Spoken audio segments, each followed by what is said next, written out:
I was thinking about apologies. When someone apologizes to you, it's not necessarily an indication of sorrow due to exploring a past deed and having a revelation that this was made in error and I do not wish to continue it any further because I find it unacceptable. But that's probably rarely the case. What it often is a different thing. So you are saying that you don't believe they are genuine apologies. That people don't genuinely regret their actions. But well, I'm trying to find out what apology means.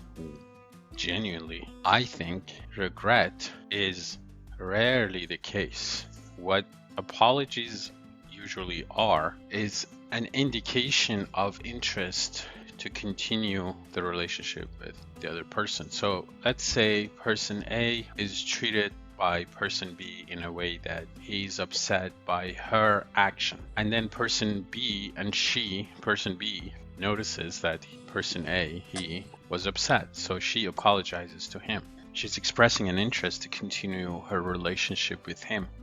He continues to have value for her. Therefore, she apologizes to him. And when she apologizes to him, what she means is, hey, I continue to be interested to maintain my relationship with you because there's something you have that I need right now, or there may be things that I may need from you in the future. Basically, you're very likely to be useful to me in the present or in the future. Therefore, I'm going to concede a point to you, which is apologize, express regret for my past deed.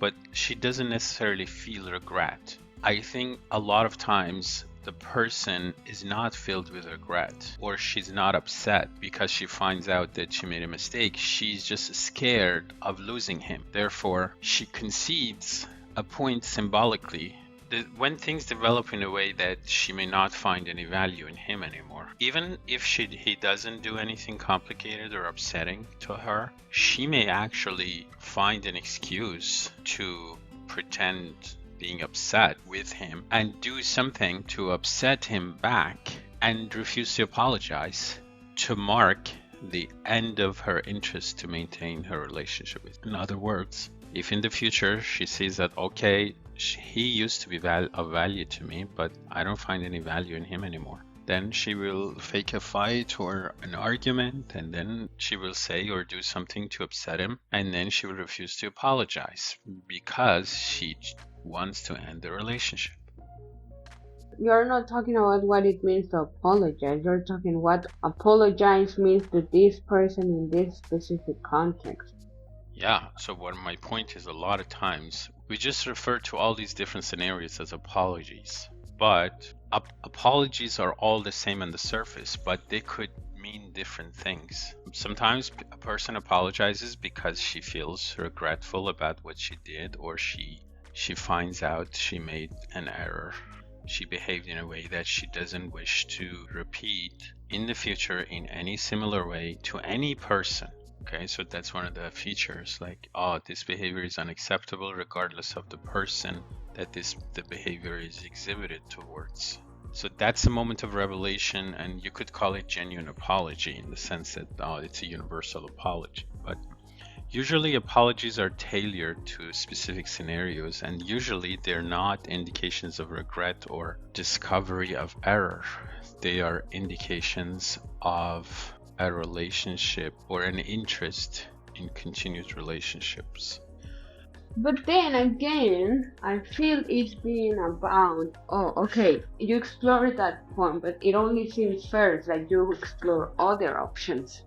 An apology could mean different things, but I think I don't even want to say most of the time, but I think a lot of the time this is what an apology is, and people might not be aware of it. What I'm offering is clarification on a particular type of apology, which is more often than not the case. I don't have data. I don't have data from like 1,000 apologies. Anecdotally, in my experience, this is most of the time almost always the case.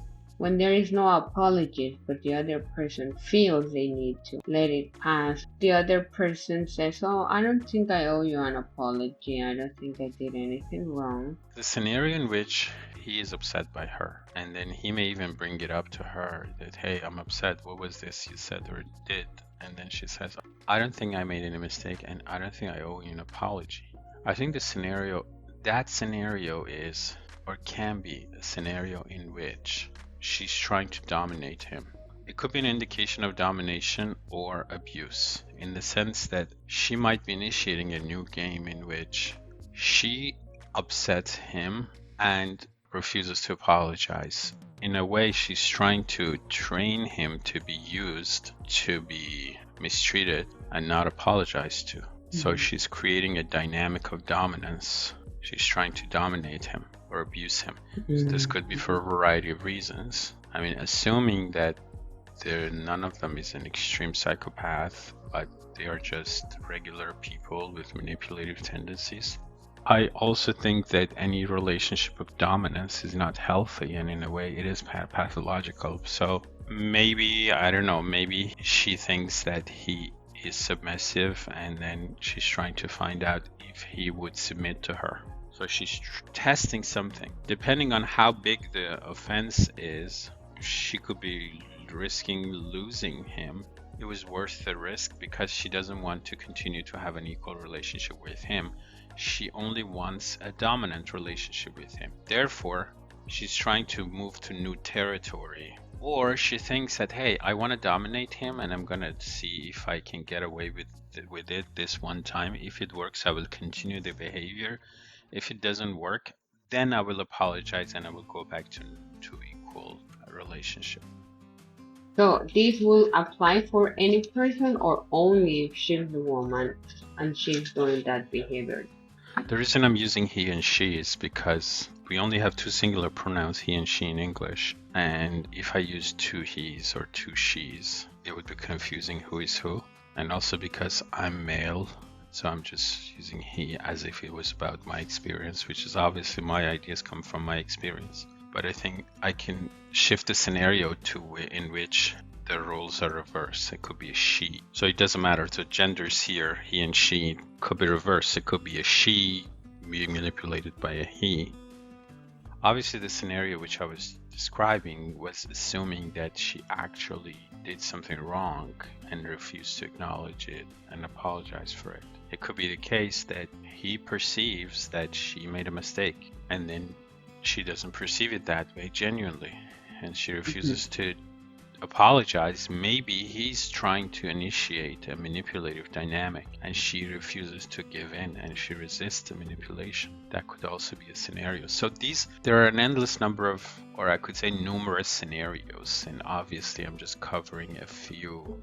The way I explain them, I'm just trying to provide a model with which you can analyze different dynamics. So it doesn't have to be the case that always she actually did something wrong, but there could be a scenario in which she didn't do anything wrong, but he's trying to manipulate her by gaslighting her, in the sense that, hey, you did something wrong, and she doesn't see it that way. She doesn't see that she made anything wrong, and she stands her ground and refuses to apologize because she thinks that he is trying to manipulate her, and she could be right.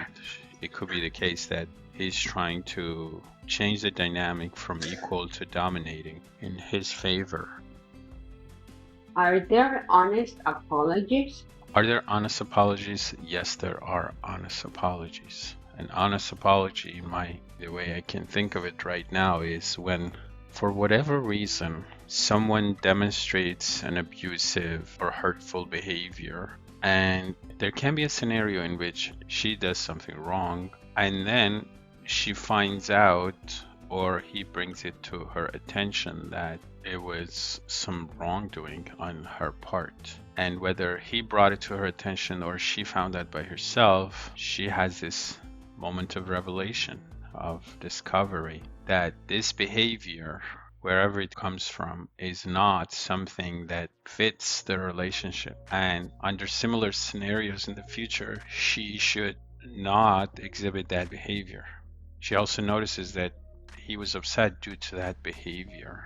And in this scenario, because even if she doesn't need him anymore, or she doesn't, or the relationship is not to continue, because as a categorical imperative in the Kantian sense, in the sense that she wants to do the right thing at all times to all people, regardless of the worth of the relationship or the other or of the other person, she apologizes to the other person because she thinks that's the right thing to do.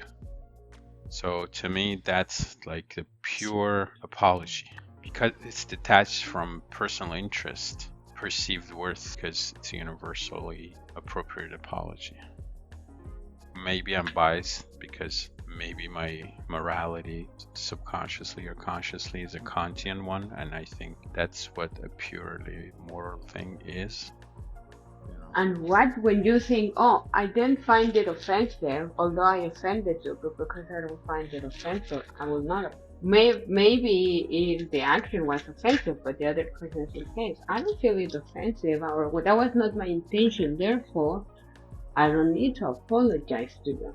Well, I can conceive a situation in which the person doesn't mean offense, but other people take offense because of how they frame the situation. For example, in this explanation so far, I've used he and her, and some people may find it offensive and sexist the way I've described the situation, because it looks like she was always hurting him and he was always in the right, but that's not what I meant. But I understand that some people may interpret my language to be that way and may take offense, and then they may demand an apology, and then I will refuse an apology because I don't think any offense occurred. But I understand that some people may take offense at the way I talk, and then they may say, oh, your speech is offensive, and I would say, you take offense at my speech, but my speech is not offensive per se. This could be an example of that scenario in which a person wouldn't apologize because he doesn't think that his behavior was offensive. Do you think we always have to apologize? Do we always have to apologize? Well, the way I started the conversation was, if she doesn't find any value in continuing the relationship, she doesn't need to apologize. It may not the juice may not be worth the squeeze. That person could be me. I can be in a scenario and I upset someone, and then what is the point of going and apologizing? I just don't want to continue my relationship with that person anymore. Or quite the opposite could happen as well. For example, let's say the army takes my family hostage and they point guns at the heads of the people I love, and they say, your speech was sexist, and if you do not apologize, we're going to kill your family. I may apologize just to save my family. But there may be many reasons why an apology is not sincere. There may be many reasons why apology may be sincere. Yeah, but I don't think there is any way to find out if something is sincere. So let's say you put a gun to somebody's head and say, you have to apologize or we will shoot you. And then you may say, oh, I'm sorry. And then the other person would say, no, you don't mean it. You have to mean it. You have to be sincere. And I can imagine that due to duress and the need for survival, the other person may express apology in a way that the other person is convinced that it was sincere. So then I don't think you're talking about apologies, you're talking about regret. If people genuinely regret their actions or not. So isn't it like, oh, when people apologize but they don't mean it, that means that, oh, they don't actually regret it. They just do it because of the social value the apology has. Well, apology has an element of regret, because regret means you recognize that a behavior was not befitting and it shouldn't be repeated in similar circumstances. So that's what regret means to me. You acknowledge that a behavior was wrong and you express awareness of the wrongness and the will to not repeat that behavior. So in conclusion, things are not what they seem to be. An apology may not be an indication of regret. It may be an indication of an interest to continue the relationship. This was the highlight of my thought that I meant to share here, although I explored other scenarios as well. Again, I repeat, an apology may contain no element of regret and may only be an indication of an interest in continued relationship. While most people perceive an apology to typically contain an element of regret, that may not always be the case, especially in manipulative relationships. You could say that an apology that doesn't contain an element of regret is insincere, dishonest, is just a means to achieve an end. You could say all of these things. So what I meant to do was to bring some clarification to the idea of apology.